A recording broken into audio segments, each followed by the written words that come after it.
Parito ka, Rosan. Kanina ka pa ba dyan? Hinihintay mo ako? Busy ako sa taas eh. May ginagawa kasi ako. Bakit ka pala naririto? Dapat nasa school ka. Uwian na kayo? Wait lang Anong grade mo na? Grade 4 po. Grade 4. Ibig sabihin, half day lang kayo ngayon. Po. Ay, bakit ka pala naririto sa bahay? Anong sadya mo? Anong sadya mo? Bakit ka pumunta dito sa bahay? Sana po ang tulong. Parang malungkot ka. Nahingi ka ng tulong? Opo. Anong tulong sanang hingiin mo? Anong tulong? Pagawa yung buhay po namin. Pinapagawa ang bahay ninyo? Opo. Anong problema? Kulang po kami sa materials. Kulang kayo sa materyales? Opo.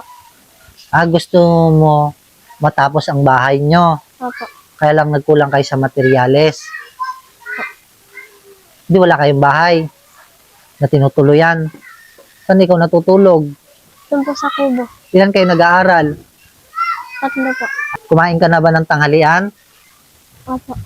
Ay sige, ganito na lang gagawin ko Samahan mo ako sa inyo. Titingnan ko yung bahay ninyo. Opo. Bibisitahin ko.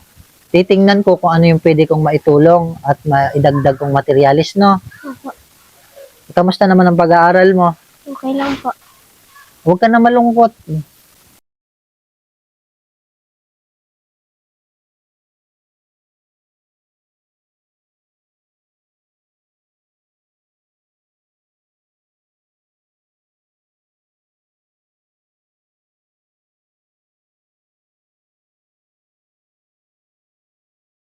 Rosa, nakita ko na yung bahay ninyo na pinapagawa. Kulang sa materyales. Kaya hindi pa magawa, no? Opo. Kulang kayo sa hollow blocks, semento, at may nakita naman akong kahit pa paano may bakal pang natira, no? Opo. Ganito na lang ang gagawin ko. Magdadagdag ako ng materyales. Bibigyan ko kayo ng 300 hollow blocks tsaka semento. Opo.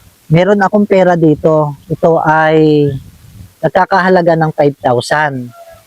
Ito ay ibibigay ko sa inyo para pampagawa ng inyong bahay. Para dagdag materyales, para tuloy-tuloy yung pagpapagawa sa inyong bahay. Ito, Rosan, itong pera na ito na 5,000, kinita ko to sa Facebook. Yung mga taong nag-subscribe sa akin. Binigay nila ito para doon sa mga taong tinutulungan. Ngayon, lumapit ka naman sa akin at nakikiusap ka na gusto mong matapos itong bahay ninyo na pinapagawa, humihingi ka ng dagdag na materyales, itong 5,000, ibibigay ko na ito sa inyo. Ito ang ibibili natin ng dagdag na materyales. Ang kulang pa na yero dito sa inyo ay 22 na yero. Alay natin, Rosan, may magbigay ng 20 pirasong yero, di ba? Para mabubungan na itong bahay ninyo, no? Maliwanag ba? Opo.